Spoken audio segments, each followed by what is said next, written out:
So welcome back to my 100-day Outlook Learning Challenge. So in today's video, I will dive you into something special, how to create and manage folders in new Outlook. So if your inbox feels cluttered and overwhelming, this one tip can change everything.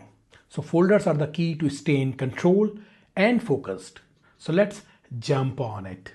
So here I am on my new Outlook. On the left side of the screen, you will see all your main folders, which includes inbox, delete folder, archive, junk emails, send items, and many more. So let's start by exploring the basic features of these folders. So when you right click on any folder, a context menu appears with several useful options. For instance, it shows the total number of emails available in the folder as well as the number of unread messages. So in my case, I have 114 items. That means 114 emails are there in this folder and 21 are unread. So you can also create a new folder inside the selected folder. You can also change the color for better visibility. You can empty the folder. You can mark all as read. Additionally, you have an option to add the folder to favorite, move up and down.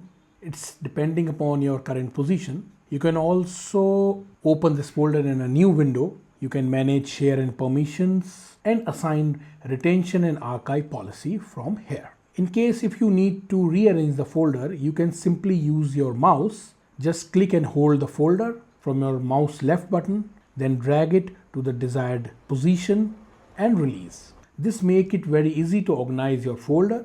This makes it very easy to organize your folder list exactly how you want it. Now let me show you how to create a new folder. Simply click on these three dots. So I am using my inbox as a main folder.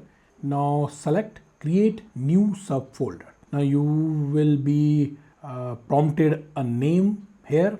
For instance, I will type demo and press enter, or you can also use this tick mark which is save.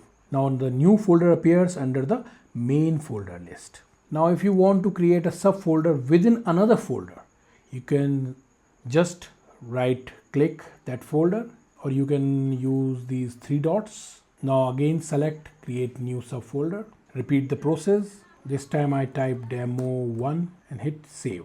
This folder management system is a powerful feature in Outlook. It helps you organize, and you can even use these folders when setting up rules. For instance, if you create a rule to automatically move certain emails, you can select one of these folders as a destination. So that's all for now. If you found this video helpful, please like and subscribe to my YouTube channel. See you in the next video.